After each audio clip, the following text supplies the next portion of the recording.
sore semuanya ya. Ini kita hari ini akan membahas terkait penyakit tulang ya. Sebelumnya mungkin saya pernah membahas beberapa macam penyakit ya. Mulai dari pencernaan, kemarin paru-paru, pernah juga terkait reproduksi wanita. Yang belum ya, ini terkait kesehatan tulang dan penyakit rematik. Jadi, keluar. Ya, jadi kita akan bahas terkait kesehatan tulang dan penyakit rematik. Sebelumnya, Bapak Ibu sekalian, ini ada sebuah fakta unik ya terkait tulang manusia. Jadi kalau kita berpikir tulang itu hal pertama yang kita ada di pikiran kita adalah tulang adalah pembentuk tubuh ya. Kalau dulu pernah ada pelajaran waktu SD, SMP atau SMA, ya. Jadi tulang itu adalah rangka pembentuk tubuh ya, penyokong tubuh, di mana tulang manusia itu terdiri dari jumlah yang sangat banyak. Kalau waktu lahir jumlahnya itu beda-beda ya. Jadi tiap satu orang dengan orang lain itu berbeda-beda. Tapi kisarannya kira-kira kalau waktu awal lahir itu sekitar 300 buah tulang ya.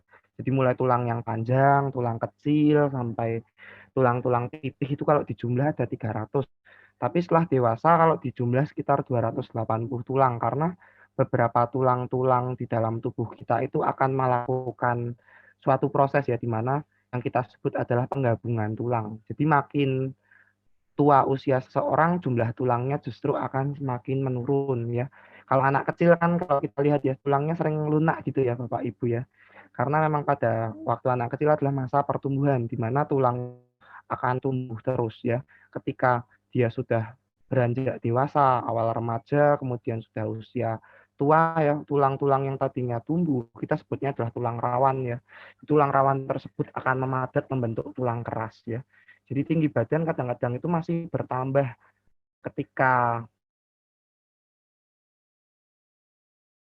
bisa bertambah. Biasanya kalau sudah umur 25 tahun, tinggi badannya pasti akan seperti itu terus, nggak akan nambah ya.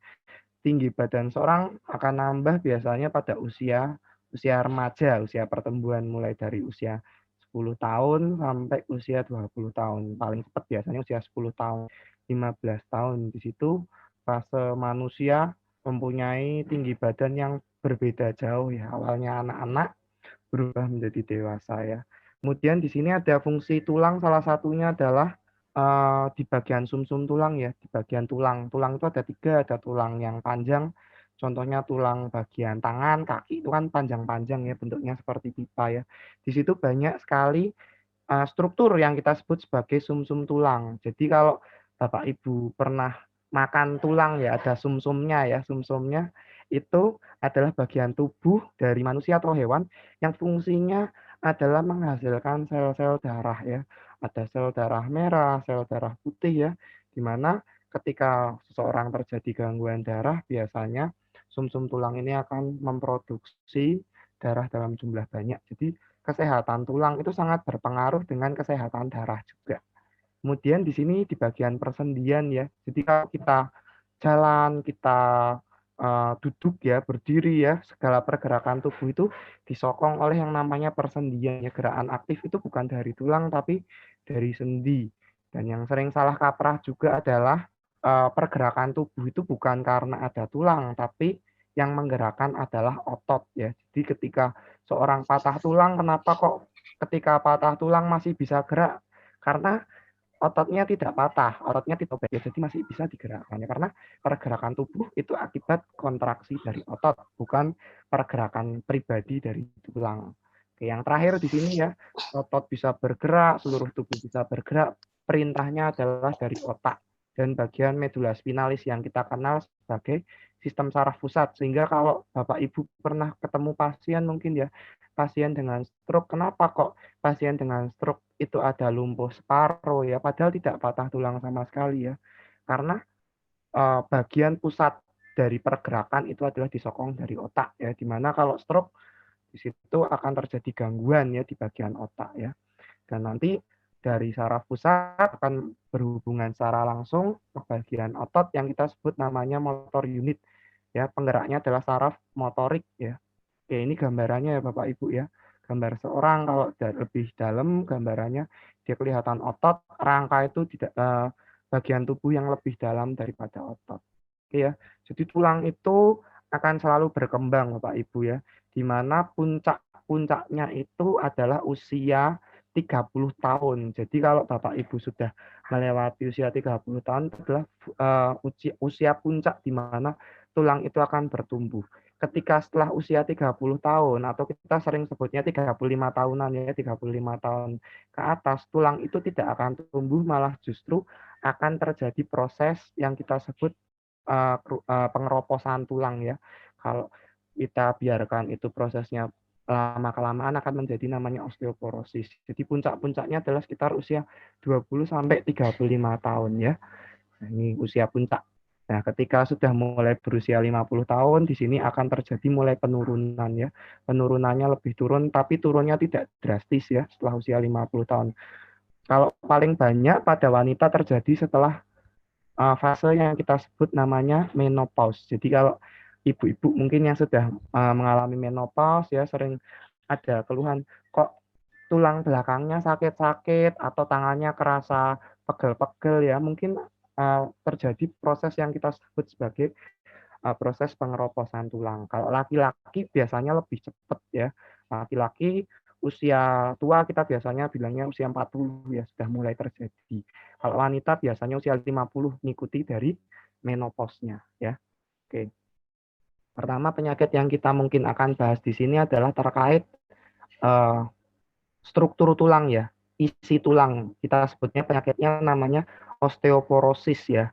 Osteoporosis ini merupakan suatu penyakit yang banyak terjadi di usia bapak-bapak kalau ibu dan ibu-ibu kalau sudah usia mulai di atas 50-40 tahunan biasanya awal muncul ya. Jadi pada osteoporosis yang terjadi adalah massa atau bagian kalau kita sebutnya ini daerah sumsum tulang ya, daerah medula. Medula itu daerah tulang yang berongga. Jadi kalau kita pegang tulang yang kerasa keras itu kita sebutnya kulit tulang ya, atau sebutannya istilah medisnya korteks. Sementara bagian tulang yang berongga ini kita gula ya. Di sini pada orang yang usianya semakin tua akan semakin kelihatan banyak gelembung-gelembungnya di sini ya. Banyak rongganya lebih banyak daripada orang yang berusia lebih muda ya. Dimana ketika massa dari tulang itu akan lama-lama menurun, ya akan membuat kekuatan dari tulang itu akan semakin lemah. Karena penyokong tulang adalah isinya, atau kita sebutnya sebagai daerah sumsum atau daerah matriks ya, matriks dari tulang ya. Normal seseorang isi tulangnya itu seperti ini, bapak-bapak, ibu-ibu ya, benar-benar rame ya, bulet-buletnya kecil-kecil ya. Sementara pada orang yang sudah dewasa, buletnya semakin lama semakin besar, makin berongga ya seperti sarang tawon. Nah, ini yang sering menyebabkan terjadinya pengeroposan tulang. Pada orang normal ketika massa tulangnya itu benar-benar padat ya, di sini ya, dia akan mempengaruhi satu yang utama adalah bagian tulang belakang ya yang paling mudah terpengaruh ya. Di sini badannya masih tegap ya. Kemudian bagian kedua yang akan terpengaruh adalah sendi bagian pinggang ya. Sendi bagian pinggang atau kita sebutnya daerah persendian paha ya. Daerah persendian paha ini dia mempunyai beban tubuh yang paling berat ya. Pergerakan tubuh kita paling banyak adalah di bagian paha. Otomatis orang dengan massa tulang yang baik, dia akan badannya tegap, kakinya berjalan masih lincah ya. Sementara pada orang yang sudah mempunyai usia di atas 50 tahun, kemudian kekurangan asupan kalsium ya di sini ya, yang terjadi pertama ya, postur tubuh akan jadi terlihat bungkuk ya. Kenapa kok bungkuk ya? Faktor pertama mungkin adalah akibat dari penyokong dari tulang belakangnya. Di sini ya, mulai terjadi proses pengeroposan.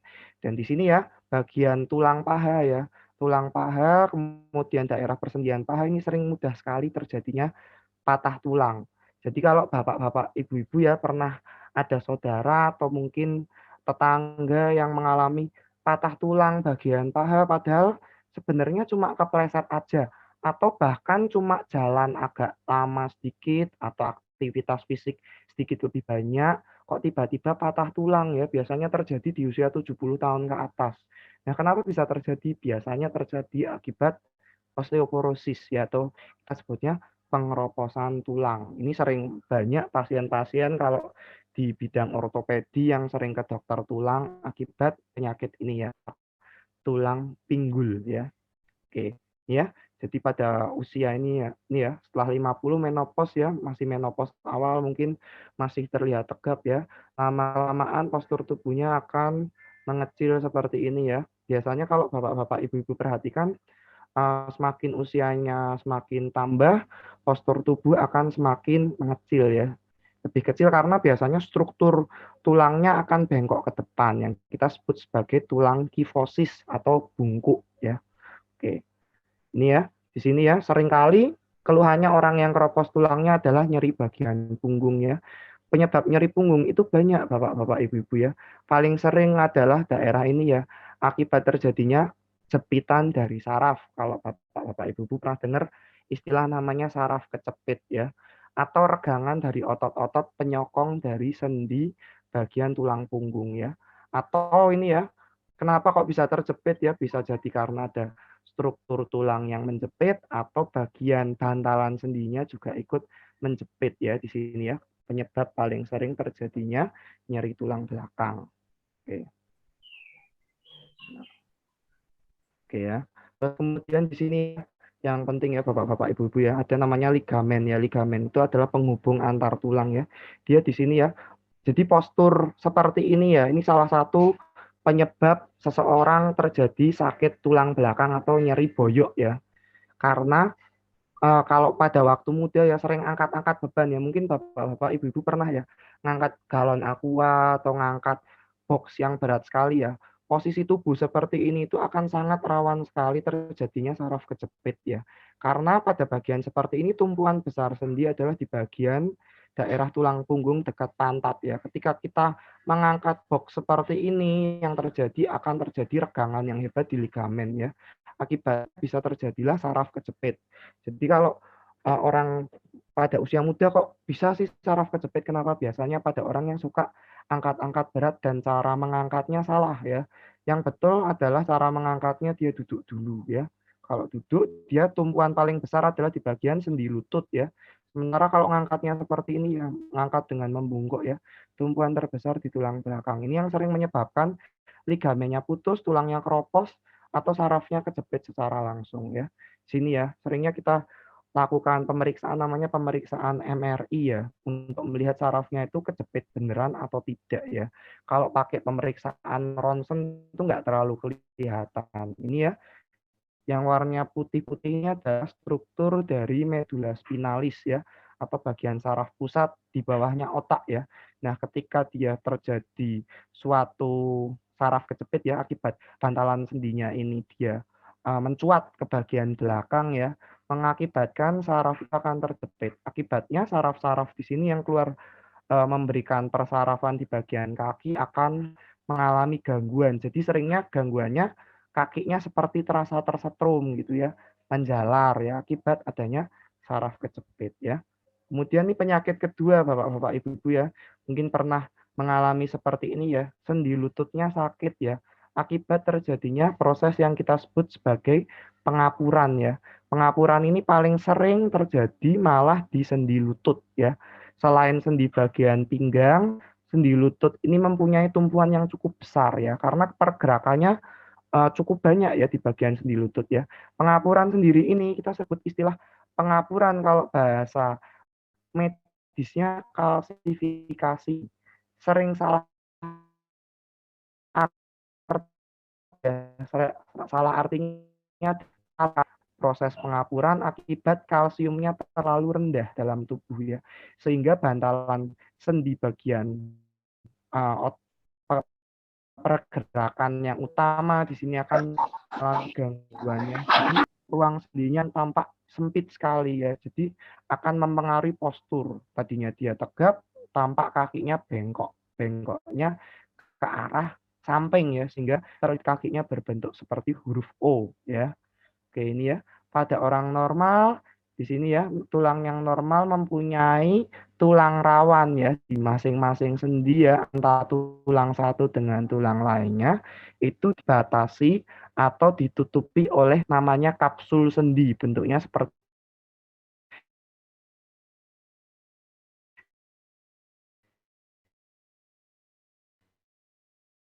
di mana sudah rusak ya. Akibatnya apa? Ketika bantalan sendinya rusak, daerah tulang rawan yang isinya sebenarnya adalah tulang-tulang halus yang fungsinya untuk pergerakan sendi, dia akan berubah menjadi tulang sejati ya. Akibatnya pergerakan sendinya akan gangguan ya. Di sini ya, banyak kerusakan ya.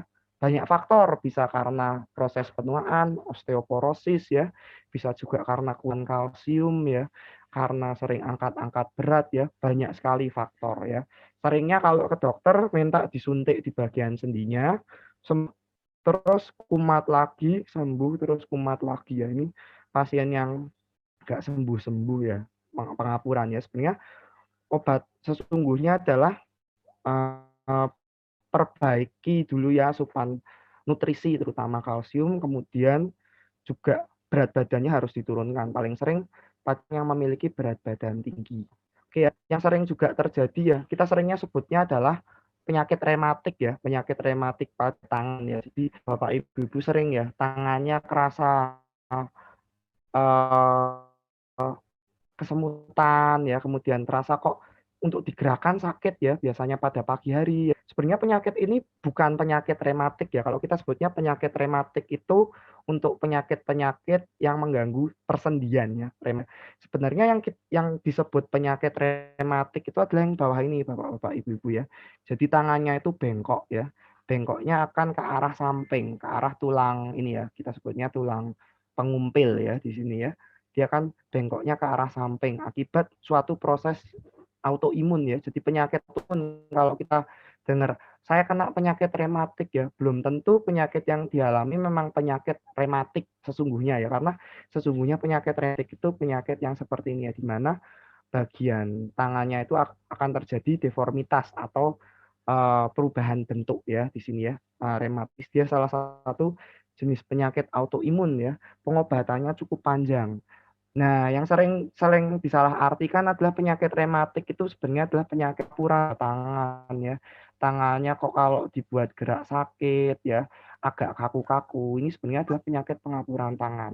Tapi kalau misalnya tangannya sakit, bentuknya ada benjolan-benjolan gini, kita sebutnya gout arthritis atau namanya adalah penyakit asam urat. Jadi tiga penyakit ini meskipun tangan gejalanya hampir sama, ini beda ya, beda pengobatannya. Kalau gout arthritis atau asam urat yang ada benjolannya itu artinya adalah menurunkan asam uratnya ya, jadi kurangi makanan yang mengandung emping gitu ya, terus jeroan ya, biasanya meningkat asam uratnya ya kalau makan seperti itu. Kalau osteoartritis biasanya kita harus gunakan makanan-makanan yang mengandung vitamin D, terus kalsium ya. Kalau rheumatoid arthritis ini masalah kan asupan nutrisi ya, berlebihan sesuatu tapi memang murni dari autoimun ya, gejalanya kaku-kaku pada pagi hari ya, tangannya mulai terjadi perubahan bentuk ya. Untuk digerakkan biasanya baru bisa gerak sekitar 1 jam ya pagi ya. Obatnya ini adalah obat-obat yang lebih keras biasanya ya. Kita gunanya untuk menekan gejala autoimunnya ya. Ini penyakit ya. Oke. Kemudian kita akan bicara yang lebih banyak adalah fraktur karena nanti akan terkait banyak sekali dengan produk-produk kita. Di fraktur ya. Jadi fraktur atau patah tulang ya merupakan kondisi ya di mana tulang itu mengalami patah ya. Fraktur itu dari bahasa Latin yang artinya patah ya, patah tulang ya. Yang mengakibatkan terjadinya perubahan posisi atau bentuknya jadi berubah. Ini salah satu fraktur atau patah tulang di bagian kaki ya, bagian tungkai kaki bawah ya, di mana tulang kering dan tulang fibula itu apa ya bahasanya? Tulang bagian betis ya, tulang betis dan tulang kering itu mengalami patah ya. Paling sering biasanya akibat suatu benturan ya, kecelakaan ya, atau salah posisi jatuh ya, akibat menerima suatu tekanan yang lebih besar daripada kekuatan tulang ya. Contohnya paling sering itu tabrakan ya, jatuh, salah numpu gitu ya. Oke, tapi tidak semua patah tulang itu pas jadi akibat suatu benturan ya, atau suatu gaya yang menyebabkan tulang itu patah ya, gaya yang besar. Bisa jadi orang yang cuma lagi jalan atau misalnya lagi mandi ya tiba-tiba tangannya patah ya, atau misalnya lagi berjalan atau berlari kecil sudah patah ya, atau lagi tidur aja tulangnya patah. Biasanya ini terjadi pada orang-orang yang mengalami pengeroposan tulang, ada yang tadi kita sebut dengan osteoporosis. Jadi osteoporosis itu berbahaya sekali kalau dia nanti sampai patah tulang ya. Oke, nanti kita akan bahas ya. Di penyebab patah tulang ya tadi ya kita sebutkan paling banyak karena besar tekanan yang menyebabkan kalau makin berat tekanan yang muncul ya, misalnya tekanan tinggi itu adalah pada kecelakaan ya, dengan kecepatan tinggi ya, naik mobil atau naik motor, menubruk pohon atau menubruk pembatas jalan ya, dia biasanya patah tulangnya akan lebih parah ya, biasanya seperti itu, tapi tidak selalu seperti itu juga ya, kadang-kadang kalau pada kondisi-kondisi tertentu ya, misalnya posisi jatuhnya berbeda, patah tulangnya pun nanti akan berbeda juga ya. Kondisi yang bisa mengakibatkan ya tadi ya jatuh ya, kecelakaan, perkelahian, main tinju ya ini misalnya ya. Kemudian bisa juga akibat suatu aktivitas berulang ya, misalnya saat baris berbaris, saat olahraga ya paling sering lari, tiba-tiba kok ada patah tulang di bagian tumit ya. Jadi ada kayak patah tulang kecil gitu ya. Bisa jadi ya akibat gerakan berulang-ulang ya, sehingga terjadilah suatu patah tulang yang kita sebut sebagai stress fracture atau fatigue fracture ya, istilah medisnya ya, karena gaya yang berulang-ulang. Bisa juga akibat suatu gaya yang kecil ya, kita sering sebutnya adalah fraktur patologis. Jadi biasanya pada orang-orang normal itu tidak terjadi suatu patah tulang ya. Misalnya pada aktivitas kecil tadi ya, tidak terjadi patah tulang ya. Tapi pada orang-orang yang mengalami penyakit tertentu bisa patah. Contohnya adalah orang osteoporosis ya, yang mengalami infeksi tulang ya, atau kanker tulang, biasanya mudah terjadi patah tulang meskipun tidak ada benturan sama sekali. Atau ini penyakit pada anak-anak ya yang namanya osteogenesis imperfecta. Mungkin ada yang pernah dengar ya, jadi bayi baru lahir tulangnya mudah patah-patah ya, sampai dewasa akan seperti itu ya. Jadi sering kita sebutnya adalah tulangnya seperti kaca karena mudah rapuh ya. Ini osteogenesis imperfecta, ini penyakit yang cukup langka ya. Kalau misalnya terjadi pada orang ini akan sangat mengganggu kelangsungan hidup ya. Oke, di sini ya. Resikonya ya, yang jelas paling sering pada orang-orang yang berusia lanjut ya tadi ya. Paling sering juga pada wanita, terutama sudah berusia di atas 50 tahun ya. Karena pada wanita ada menopause, kalau laki-laki tidak ada menopause ya. Sehingga hormonnya memang akan turun drastis. Karena memang hormon estrogen dan progesteron itu mempunyai andil yang cukup banyak ketika orang itu mengalami pertumbuhan ya. Jadi kalau pada wanita yang berpengaruh adalah hormon estrogen dan progesteron ya untuk kesehatan tulang ya. Kurang asupan kalsium dan vitamin D ini juga sering menyebabkan patah tulang ya. Kemudian sering mengkonsumsi obat-obatan kortikosteroid. Nah, ini Bapak Ibu-ibu ya, seringkali kita beli obat di warung ya. Jadi beli obat tidak sesuai dengan dosis dokter atau malah justru dapat pengobatan dari dokter ya untuk penyakit-penyakit autoimun itu sering obatnya berbasis kortikosteroid ya. Seringnya obatnya namanya ini ya, prednison ya, kemudian dexamethasone ya, metilprednisolon itu obat-obatan yang mengandung kortikosteroid ya. Nah, obat-obatan yang mengandung kortikosteroid ini dia akan mengakibatkan terjadinya osteoporosis ya. Osteoporosis seperti itu. Oke ya. Bentar.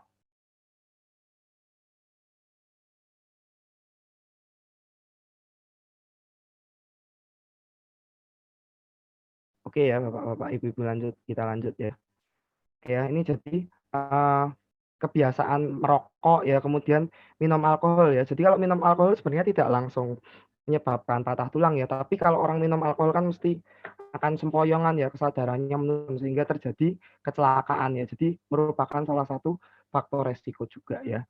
Jadi hati-hati ya, ini yang tadi saya sebutkan nih, obat-obatan yang mengandung kortikosteroid, dia itu sering bisa menyebabkan osteoporosis. Jadi kalau beli obat di warung itu, atau sering jamu-jamuan ya, sering ya orang minum jamu gitu ya, sekarang banyak jamu-jamuan yang dicampur obat kortikosteroid karena sering bikin kalau habis diminum langsung kerasanya seger ya.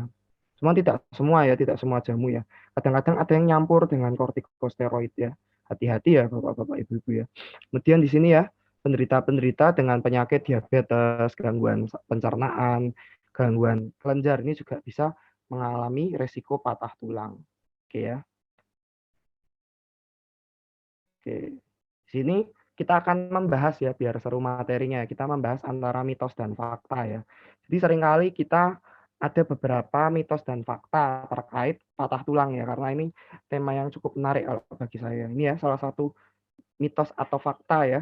Jika Anda bisa menggerakkannya, kalau patah tulang ya, kalau Bapak Ibu atau ada seorang pasien bisa terjadi kecelakaan ya.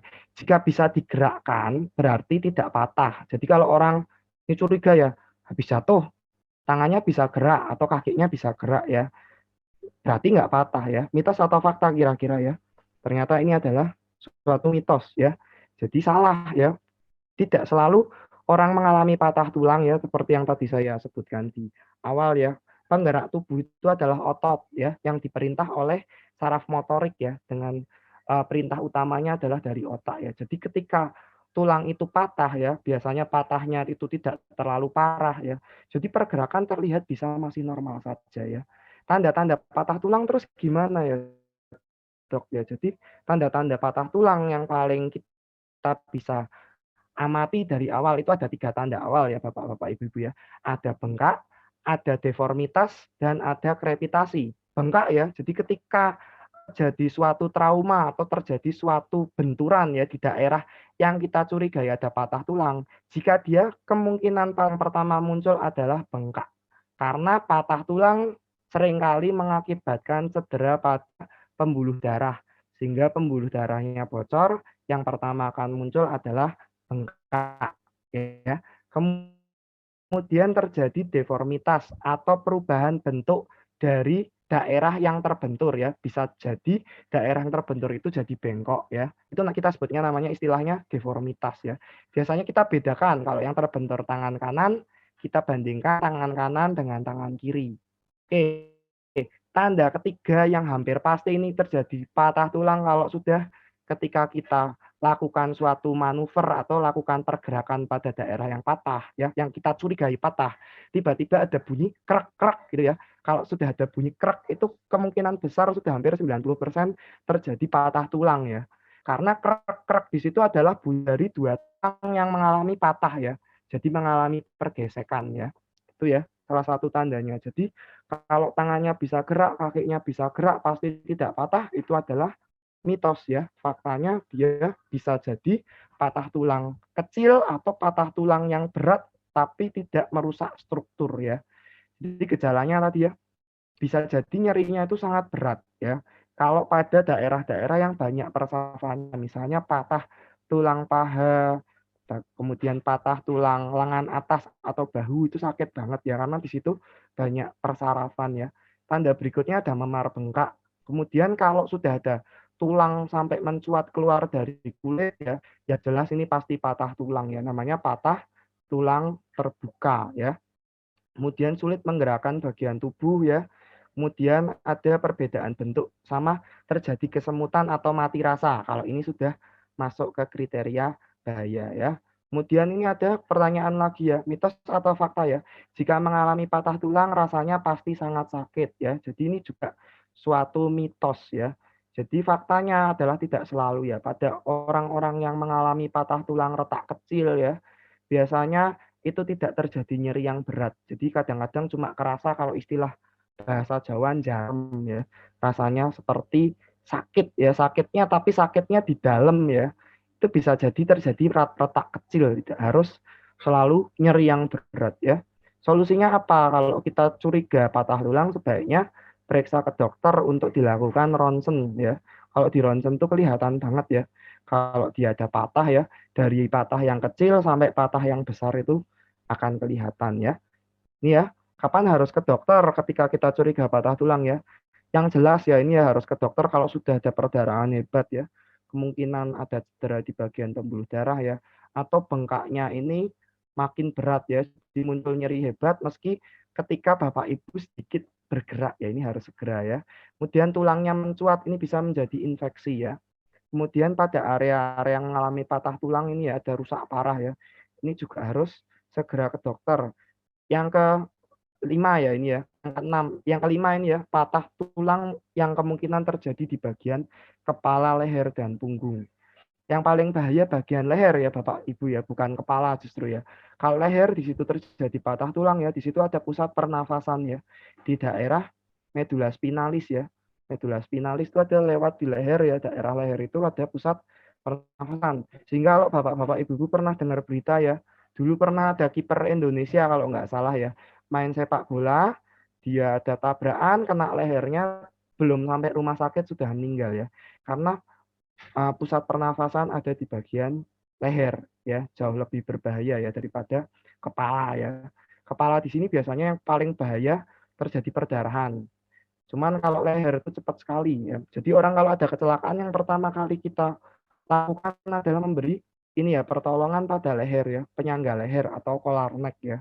Kemudian bagian punggung ya, bahaya sekali kalau habis jatuh dari pohon gitu ya, atau ada suatu trauma ya di bagian punggung bisa menekan saraf juga ya.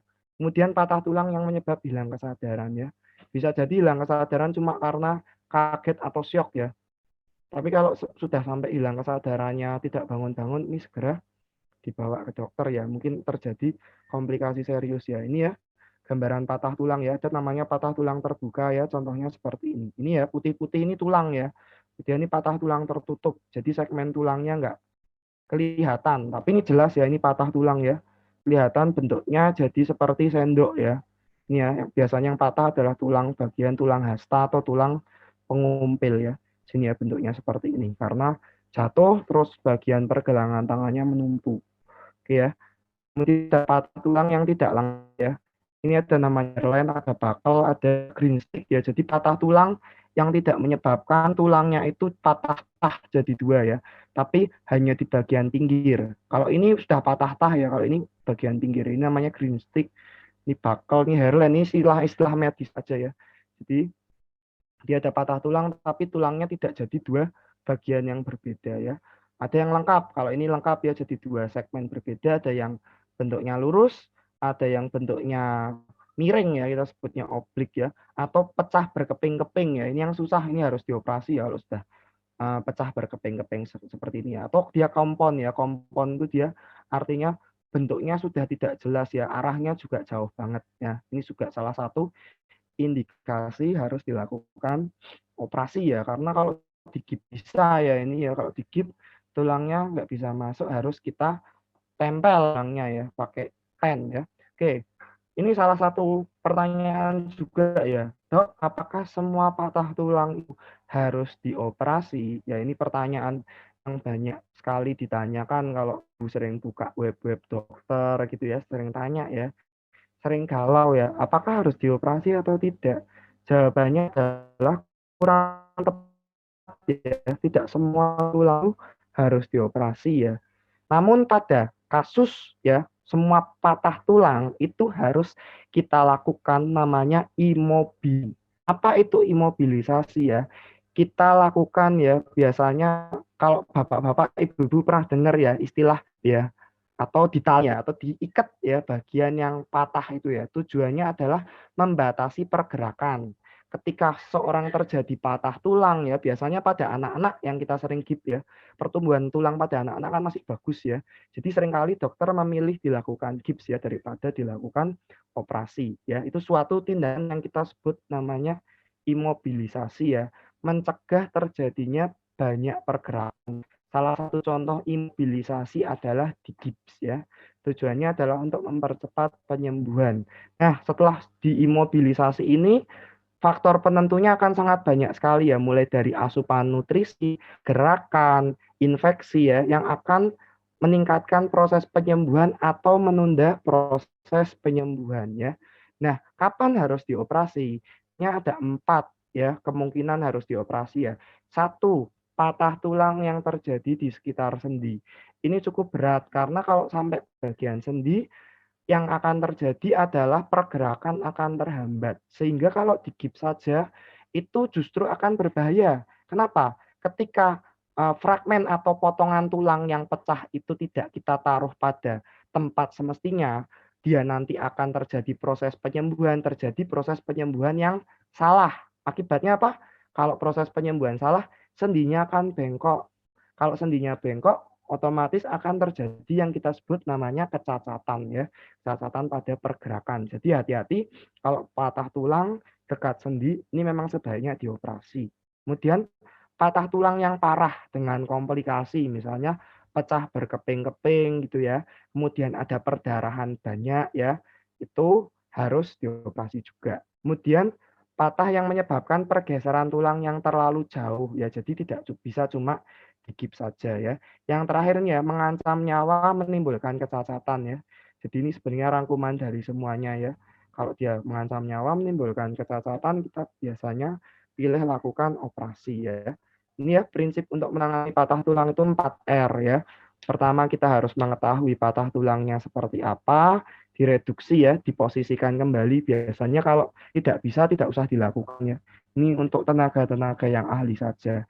Retensi atau imobilisasi ya, mempertahankan ini ya bentuk tulangnya ya, sebagaimana posisi anatomi sesungguhnya ya. Jadi kalau dia tadi bengkong, kita buat tulang itu lurus, tidak banyak pergerakan ya. Yang terakhir adalah rehabilitasi atau pengembalian fungsi ya. Di sini sering kita dengar ya kalau terkait patah tulang ya, ada namanya pemasangan pen ya. Pemasangan pen ini merupakan suatu tindakan prosedur bedah ya. Tujuannya adalah membantu menyatukan ya. Jadi pen itu bukan sesuatu yang harus ditanam terus di dalam tulang ya. Seringkali, bukan seringkali, umumnya pen itu harus diambil. Cuman pada beberapa kasus tertentu pen tidak diambil lagi karena kalau diambil mungkin ada banyak resiko, misalnya resiko infeksi besar, misalnya pada orang tua ya. Kemudian pen ini juga belum mengakibatkan tulang itu menyatu ya, jadi belum diambil. Biasanya kalau orang operasi dipasang pen ya nanti akan diambil sekitar 1 tahun ya paling umum ya, 1 tahun, 6 bulan sampai 1 tahun tergantung proses penyembuhan tulang masing-masing ya. Tujuannya adalah untuk membantu menyatukan ya. Jadi pen itu bukan pengganti tulang kalau kita sebutnya pen ya. Sama menjaga posisi tulang yang patah agar tumbuhnya sesuai dengan jalurnya. Gitu ya. Kemudian ya, tidak semua kondisi patah tulang itu harus di-pen ya. Jadi kalau ada patah tulang itu nggak perlu khawatir ya. Misalnya, wah kok patah berarti harus di-pen ya. Tidak semua harus di-pen ya. Tergantung patah tulangnya seperti apa. Kemudian ya, biasanya pasang ya kondisi tulang hancur ya, terjadi patah tulang di sekitar sendi yang tadi saya sebutkan ya. Kemudian berubah posisi tidak sejajar. Nah, ini kita baru pasang pen ya. Ini sering kita lihat juga ya kalau operasi ya, hanya alat-alat. Kalau di ortopedi itu ada banyak alat-alat ya, bentuknya seperti logam ya. Biasanya banyak terbuat dari platina karena dia anti karat dan logamnya bisa bertahan lama ya. Salah satu yang sering bisa bapak-bapak ibu-ibu temuin namanya prostea. Kalau ini memang pengganti ya, pengganti bagian tulang pinggang ya, bagian tulang paha ya. Kalau patah pada orang tua mudah kropos biasanya nanti diganti namanya prostesa. Kemudian ini ada batang Harrington, ada paku Kushner ya. Ini tujuannya untuk menyokong tulang-tulang dengan fungsi yang beda-beda ya. Ini untuk tulang belakang, ini ya paku biasanya kita pakai untuk yang lurus ya. Seringkali tanya ya, Dok kok pennya kok beda-beda ya, ada bentuknya cuma kawat. Ini biasanya kita gunakan untuk patah tulang pada jari-jari tangan atau kaki ya. Tuh ya. Dan ini ya, pertanyaannya ya, patah tulang seberapapun parahnya ya. Kalau tadi itu banyak yang berpikir adalah semua patah harus dioperasi. Nah, ini lawannya ya. Semua patah tulang seberapapun parahnya bisa disembuhkan dengan pengobatan alternatif, artinya tidak dioperasi ya. Ini juga suatu pada kasus-kasus tertentu yang mengancam nyawa, menyebabkan kecacatan, itu memang harus dilakukan operasi ya.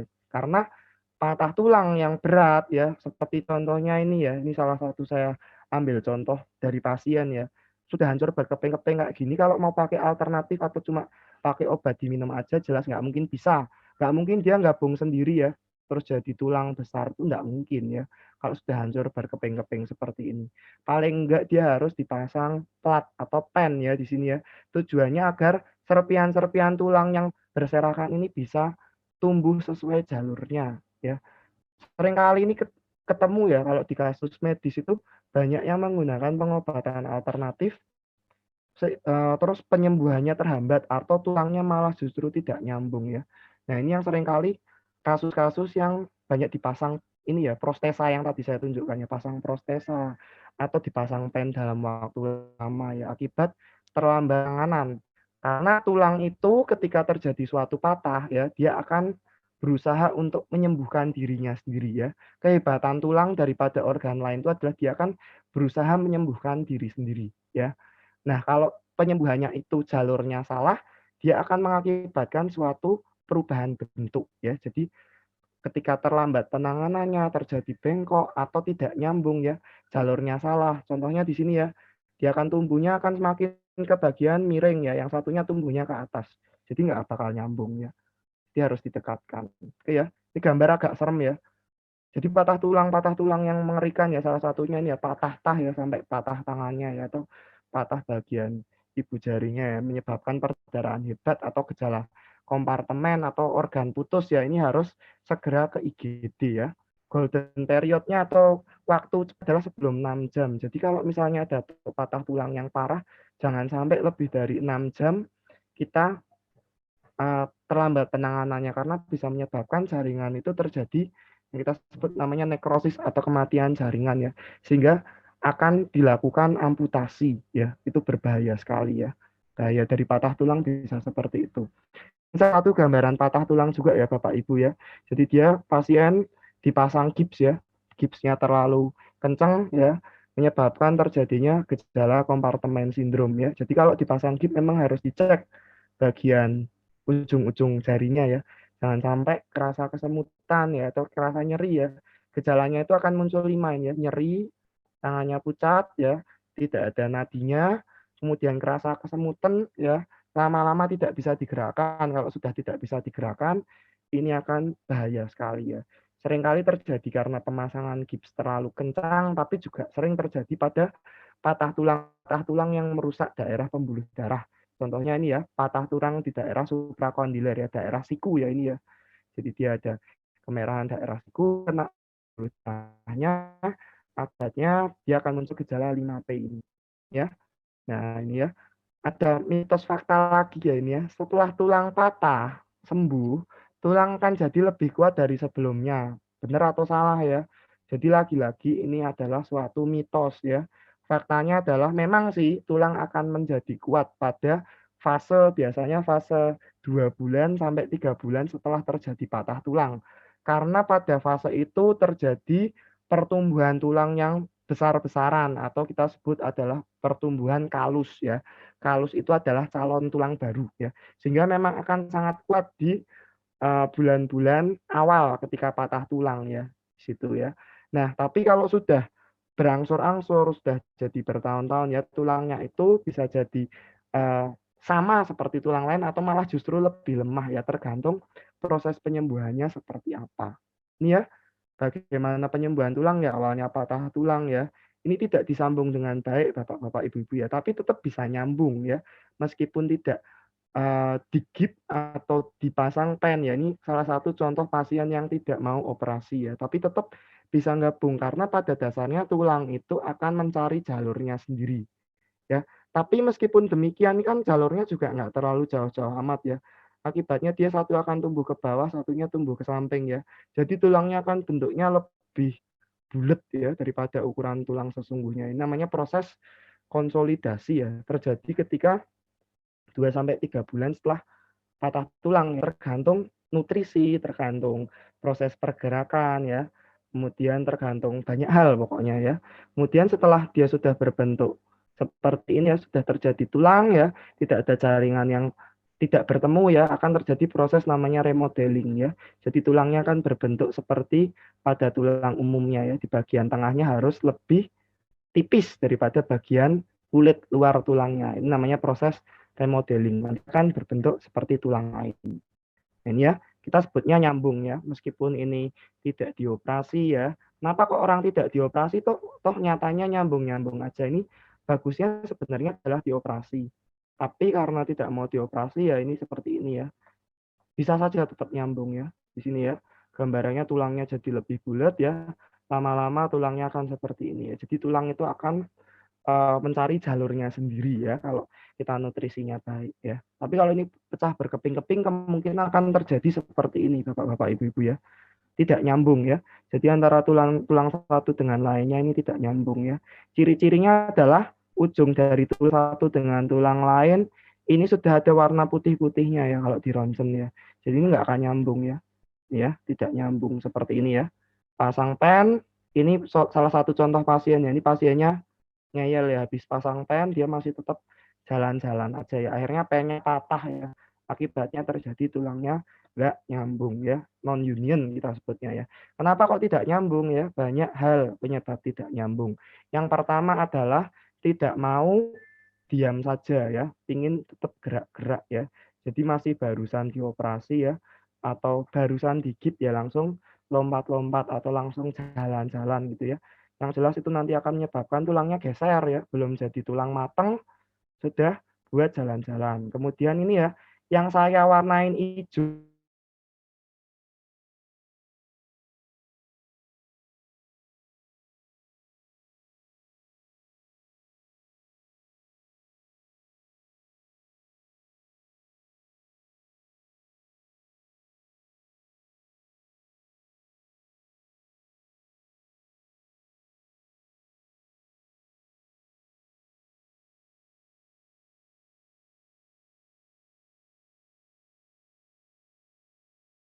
sebenarnya proses penyembuhan tulang yang utama justru berasal dari makanan-makanan yang mengandung protein ya.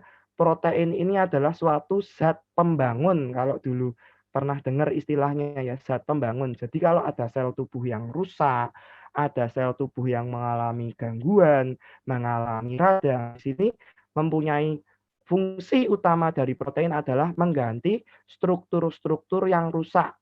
Jadi separuh dari struktur tulang itu sebenarnya bukan isinya kalsium semua, tapi justru isinya adalah protein. Jadi sering salah kaprah ya, kalau patah tulang itu harus minum susu yang banyak ya.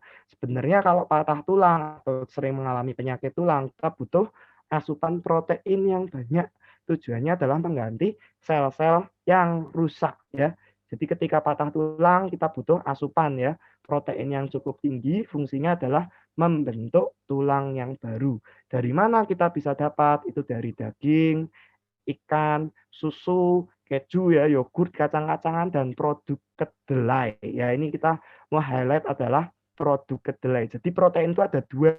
Ada protein dari hewan dan protein dari tumbuhan. Atau kita sering sebutnya protein hewani dan protein nabati. Ya, salah satu kendala pada protein hewani adalah kalau pada bapak-bapak, ibu-ibu usia tua kan nggak boleh makan makanan yang mengandung kolesterol tinggi. Jadi kalau mau makan daging-dagingan, makan ikan-ikanan, kadang-kadang, aduh, habis patah tulang gitu ya, takut nanti bisa terjadi serangan jantung atau terjadi stroke ya.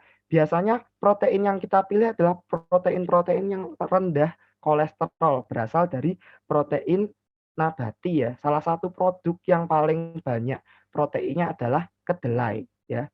Oke, jadi kita punya suatu produk yang sangat bagus ya namanya K28. Kalau bapak-bapak, ibu-ibu sering familiar dengan produk ini ya, seringnya bilangnya produk ini untuk atlet ya, untuk orang-orang yang bekerja di bidang olahraga, atlet ya, atlet sepeda, atlet tenis, sepak bola ya.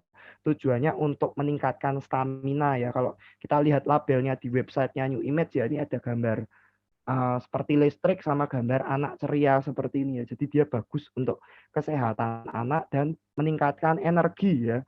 Jadi selain itu sebenarnya dia juga bagus ya. Meskipun tidak tercantum di labelnya, secara langsung bisa memperbaiki proses pemulihan dari patah tulang ya. Justru ini produk yang paling penting ya untuk patah tulang adalah K28 karena dia mengandung isolat protein kedelai dan serat kedelai yang tinggi ya.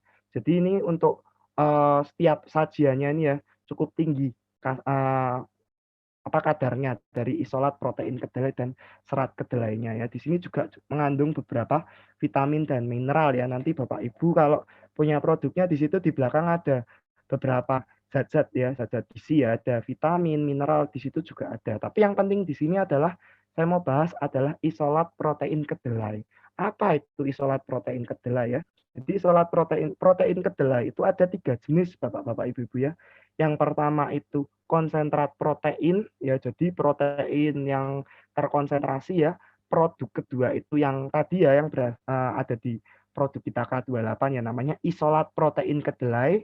Yang ketiga yang saya warnain biru itu protein kedelai yang bertekstur ya, jadi bentuknya agak kasar. Nah, yang pertama itu namanya konsentrat protein kedelai ya. Biasanya ini yang paling banyak ya ini ya. Jadi ketika suatu proses ya pengolahan makanan ya, kedelai itu mengalami suatu proses karbohidratnya dihilangkan di air. Ini kita sebutnya adalah konsentrat protein kedelai ya. Biasanya konsentrat protein kedelai itu proteinnya cukup tinggi ya, sekitar 70% ya. Oke, kemudian ada struktur yang warnanya biru, saya tulis di situ ya.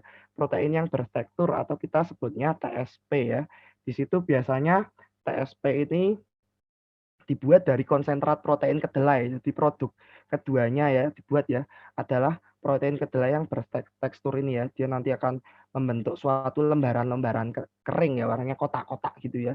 Strukturnya ini akan seperti bentuk sapi yang sudah digiling ya, kalau bapak-bapak ibu-ibu mungkin ibu-ibu yang sering masak ya, sapi digiling itu bentuknya halus seperti itu ya, itu namanya protein kedelai bertekstur ya. Ini juga mengandung protein yang cukup tinggi ya, sekitar 70% ya. Seringkali digunakan untuk pengganti daging kalau misalnya butuh protein tinggi, pakai TSP ini ya. Nah, di antara 3 ini yang paling banyak dipakai yang saya tulis dengan tulisan hitam ya, yang berada di produk K28 yaitu isolat protein kedelai ya. Jadi ini paling banyak digunakan untuk proses pengolahan daging. Kalau Bapak Ibu-ibu pernah masak ini ya, ada nugget gitu ya, sering digunakan produk tambahannya adalah isolat protein kedelai ya. Di sini ya, dia justru mempunyai total protein yang sangat amat tinggi ya, sekitar 90% ya. Dan dia mengandung semua asam amino yang diperlukan. Jadi protein itu bentuk utama dari suatu zat ya, zat yang kita sebutnya adalah zat protein ya. Nah, protein itu tersusun dari zat-zat kecil yang kita sebut asam amino ya, ada banyak ya, ada triptofan, lisin, alanin ya, sering dengar ya kalau di iklan susu gitu ya, mengandung prolin ya, glutamin, sistein ya. Jadi pada isolat protein kedelai ini mengandung hampir semua asam amino yang diperlukan oleh tubuh ya. Bahkan kita bisa sebutnya semua karena ketika diolah ya, diproses ya, dilihat kadarnya dia mengandung banyak protein ya. Jadi sepadan dengan kualitas daging, tapi punya keunggulan tidak mengandung lemak, tidak mengandung kolesterol sama sekali. Jadi tidak perlu khawatir kalau konsumsi isolat protein kedelai ini bisa menyebabkan stroke atau menyebabkan penyakit jantung karena dia mempunyai kadar protein tinggi tapi kadar lemaknya rendah. Jadi ini ya produk yang justru malah harus digunakan kalau misalnya pada orang-orang dalam fase penyembuhan tulang atau misalnya mengalami osteoporosis ya. Sering salah kaprahnya kita harus dengan kalsium tinggi ya. Kalsium tinggi penting, tapi yang lebih penting justru adalah protein tinggi bisa dengan produk kita K28. Oke ya. Berikutnya adalah makanan yang mengandung kalsium. Kalau ini sudah terkenal ya di mana-mana ya. Jadi kalau kalsium itu hubungannya sama tulang ya. Sejak kecil harus banyak minum susu karena mengandung kalsium ya. Jadi kalsium itu salah satu mineral ya. Jadi asupan kalsium seseorang yang dibutuhkan sekitar 1000 sampai 1200.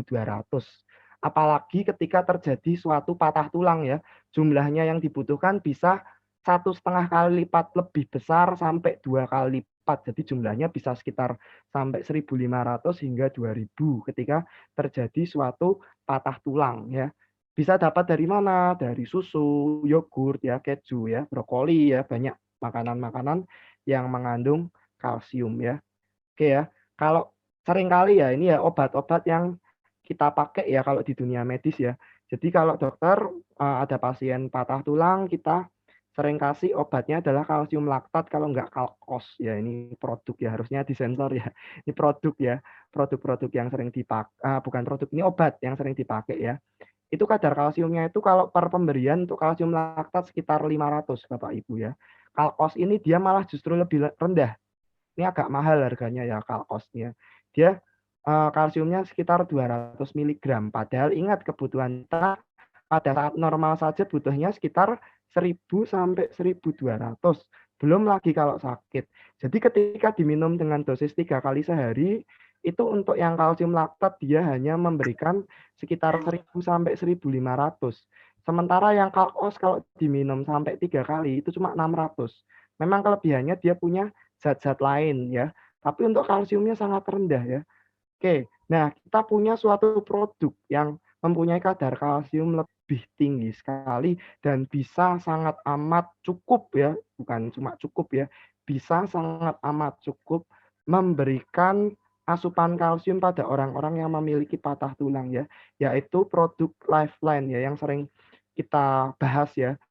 Kita bahas kemarin untuk penyakit-penyakit lainnya. Ini adalah keunggulan utama dari Lifeline ya, di mana dia selain mengandung kolostrum, dia mengandung kalsium ya. Per penyajian itu sekitar 1000 mg kalsium ya. Bayangkan kalau diminum sekitar 2 sampai 3 kali sehari ya, kebutuhan kalsium itu jelas-jelas akan sangat amat terpenuhi ya. Jadi dia akan sangat baik sekali pada saat orang mengalami penyembuhan patah tulang ya. Jadi ini asupannya ketika patah tulang kita dapat kalsium 1000 ya, sangat mencukupi ya. Sehingga proses penyembuhan tulang pun akan lebih cepat ya ketika asupan dari tulang ini bisa terpenuhi ya. Jadi tadi ya asupannya berapa? 1000 sampai 1200 ketika normal. Tapi ketika patah tulang bisa sampai 1500 sampai 2000. Jadi kalau minum Lifeline 2 gelas aja setiap hari ya itu sudah pas ya, sudah sesuai. Apalagi 3 kali kalau patah tulang ya itu penyembuhannya bisa lebih cepat. Apalagi ditambahin dengan produk K28 ya tadi ya, yang utama sebenarnya untuk kondisi-kondisi patah tulang atau gangguan-gangguan infeksi ya, pengganti sel-sel yang rusak ya. Kemudian ya di Alpha Lipid Lifeline itu ya, dia tadi yang saya sebutkan ya, kebutuhannya ya antara 1000 sampai 1200, kalau di sini 1250 sampai 1500 ya. Beda-beda tipis ya. Pokoknya sekitar segitu ya. Jadi dia bisa memenuhi kebutuhan kalsium dalam tubuh ya. Selain pada otot, selain pada tulang, otot, saraf dan ginjal juga butuh asupan kalsium yang cukup ya. Jantung pun juga demikian ya. Kalau bapak-bapak, ibu-ibu pernah dengar obat ini ya, obat-obat juga ya, dia menghambat kalsium juga ya, contohnya amlodipin ya itu ya, itu obat-obat jantung yang menghambat kalsium karena kadang-kadang kalau kalsiumnya terlalu banyak masuk ke jantung itu tidak pas ya, jadi kalsiumnya ditolak biar tidak masuk ke situ ya, masuknya ke tempat lain yaitu kalsium ya. Oke, di situ ya jantung juga butuh tapi tidak dalam kadar yang banyak, paling banyak adalah tulang biasanya ya, tulang dan ototnya. Oke, kemudian yang tadi saya hijaukan lagi ya, infeksi pada tulang ya. Infeksi pada tulang itu juga salah satu yang menyebabkan tulang itu susah sembuh dengan baik atau susah terjadi union atau gabung tulangnya ya. Di patah tulang kok nggak sembuh-sembuh, ternyata ada infeksi. Biasanya kenapa sih terjadi infeksi ya? Penyebabnya adalah yang pertama ya, ada luka di bagian infeksi, tidak dirawat dengan baik ya, tidak minum obat antibiotik untuk mencegah bakterinya tumbuh ya, kebersihannya jelek ya. Nah, ini ada 2 faktor yang kita bisa modifikasi ya dengan bantuan produk kita, yaitu imun turun dan kondisi nutrisi jelek ya. Kalau orang imunnya turun, nutrisinya jelek, otomatis akan mudah terkena infeksi ya, terkena infeksi apalagi orang patah tulang menyebabkan tulangnya nggak nyambung-nyambung. Oke ya. Nah, kita punya produk lain yang mengandung kolostrum ya. Di sini ada produk-produk ya. Contohnya ini ya, Alpha Lipid yang bentuknya kalau kapsul kapsul dan berbentuk tablet ya. Di sini memang kalau dilihat dari komposisinya, untuk kalsiumnya memang tidak setinggi produk Alpha Lipid Lifeline ya. Tapi di sini mengutamakan untuk produk-produk kita yang berbentuk tablet dan berbentuk kapsul, di sini dia mengutamakan kadar dari kolostrum utamanya ya, ada 4 ya kita sekarang punya ya, ada kolostrum kapsul, ada kolostrum berbentuk tablet, ada yang kolostem, ada Immufort ya. Masing-masing mempunyai manfaat sendiri-sendiri. Untuk yang kapsul ini dia mempunyai untuk yang tablet sorry ya, tablet ya, dia bentuknya kan bulat gitu ya. Dia mengandung kadar kolostrum yang tertinggi ya bersama dengan Immufort ya, jumlahnya sekitar 550 miligram ya. Jadi ketika memang dalam kondisi imun jelek ya, kita sangat imun jelek, nutrisi kurang ya. Jadi kolostrum ini sangat dibutuhkan untuk memperbaiki nutrisi ya di sini ya. Kita bisa pilih untuk tablet dan Immufort ya kalau kita butuhnya adalah nutrisi ya. Kalau kita butuhnya adalah proses perbaikan tulang atau proses perbaikan jaringan yang rusak, bisa dengan kolostem. Memang dia kolostrumnya tidak terlalu tinggi, tapi dia mempunyai kekuatan untuk ini ya, kalau pernah dengar stem cell ya. Stem cell itu adalah sel-sel yang mempunyai fungsi bermacam-macam ya. Jadi dia adalah calon sel ya. Calon sel itu bisa berubah jadi sel apa aja ya. Mulai dari sel otot jantung, sel otot polos, sel otot lurik, sel tulang, sel organ-organ tubuh apa saja bisa jadi di situ ya. Jadi kita ketika butuh proses penyembuhan ya, proses remodelingnya agar cepat, kita misalnya kok nutrisinya kelihatannya sepertinya cukup, butuhnya proses penyembuhan yang lebih cepat ya. Jadi produk pilihannya lebih ke kolostem ya. Sementara kalau misalnya kondisinya sudah nutrisinya jelek ditambah imunnya jelek, pilihannya adalah Immufort karena dia juga mengandung imunoglobulin yang cukup tinggi ya 220 dibandingkan dengan produk lainnya. Nah, untuk yang kapsul ya, yang kapsul di sini memang dia kadarnya lebih kecil ya. Untuk imunoglobulin kecil, tapi biasanya lebih disukai karena kadang-kadang ya bentuknya kan ini ya kapsul ya, ada serbuknya, ini biasa digunakan untuk kadang-kadang ini ya, untuk produk kecantikan ya, misalnya dioleskan di wajah itu juga ada punya manfaat sebagai ini ya, regenerasi kulit ya. Kalau yang lain kan nggak mungkin ya dibikin seperti itu ya, kayak misalnya tablet gitu ya, digerus gitu ya, terlalu sulit. Kalau kapsul seringnya kita pakai seperti itu ya. Dan dia mempunyai ini ya, kalau kapsul itu keunggulannya adalah ketika masuk pencernaan lambung sebenarnya ya. Kalau dia ada lapisan kapsulnya, dia nanti bisa aksi utamanya tidak kena dengan asam sulfat yang ada di lambung ya. Jadi lebih bermanfaat pada nutrisi-nutrisi usus ya. Kalau misalnya kita butuh proses penyembuhan pada pasien tipes gitu ya, kita pakainya yang kapsul ya, yang dia lebih kuat ya, tahan asam ya. Oke, di sini kolostrum itu ya, dia punya kekuatan untuk faktor pertumbuhannya. Di sini dia punya imunoglobulin, punya growth factor ya, punya banyak enzim-enzim ya, ada sitokin ya, ada laktoferin, ada lisosim yang fungsinya adalah merusak ya, merusak apa? Merusak virus, bakteri dan patogen-patogen lain. Jadi otomatis dengan kondisi kok ini kok ada pasien patah tulang ya, kok kondisi imunnya jelek, ada infeksi ya. Jadi kita perlu tambahan ya, selain produk yang mengandung K28, kita juga butuh yang mengandung kolostrum ya di sini ya. Mempercepat penyembuhan luka juga. Kemudian ya, asupan berikutnya adalah vitamin C ya. Jadi vitamin C itu tidak hanya untuk sariawan ya. Jadi vitamin C ini juga penting sekali untuk proses penyembuhan tulang ya. Karena vitamin C ini adalah mempunyai fungsi utama memproduksi suatu zat yang kita sebut namanya kolagen. Di mana kolagen ini nanti dia akan membentuk struktur tulang ya, struktur tulang. Struktur tulang, tulang jadi keras, bentuk tulang seperti apa, itu terpengaruh dari kolagen. Nah, vitamin C di sini banyak terdapat pada buah-buahan. Seringnya warnanya kuning-kuning ya, sama oranye-oranye ya, seperti jeruk ya. Terus kayak jambu biji itu juga banyak termasuknya ya. Jadi meskipun warnanya nggak kuning ya, di buah jeruk, kiwi, stroberi ya. Tapi kadang-kadang kita itu sering susah ya, bapak-bapak, ibu-ibu ya, untuk makan buah ya. Jadi asupan vitaminnya itu kurang. Nah, kalau kita butuh asupan vitamin yang besar ya, di sini kita punya produk yang bagus ya, namanya King C ya. King C di sini dia mempunyai kadar vitamin C yang besar ya, kalau saya bilang ya. Ini optimal ya, sekitar 600 miligram ya vitamin C.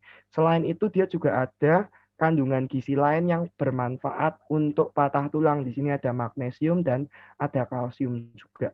kadarnya cukup besar ya. Di sini ada 600 miligram. Jadi ketika kita memberikan tablet Kingse ya 1 sampai 2 kali itu juga cukup sekali ya untuk proses pembentukan kolagen ya. Di sini kalau di gambarnya websitenya New Imed ya ada 3 fungsi utamanya sebagai imunitas ya.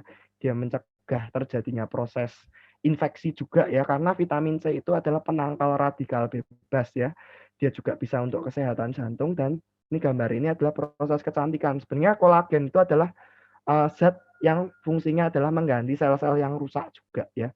Lebih ke arah struktur ya. Kalau stem cell itu adalah bata, kalau struktur tembok ya, stem cell itu adalah batanya, semennya itu adalah vitamin C-nya ya. Jadi butuh ada bata, ada semennya ya. Itu proses pembentukan suatu jaringan. Ini semennya adalah si King C ya, King C atau vitamin C untuk meningkatkan jumlah kolagen dalam tubuh. Ya.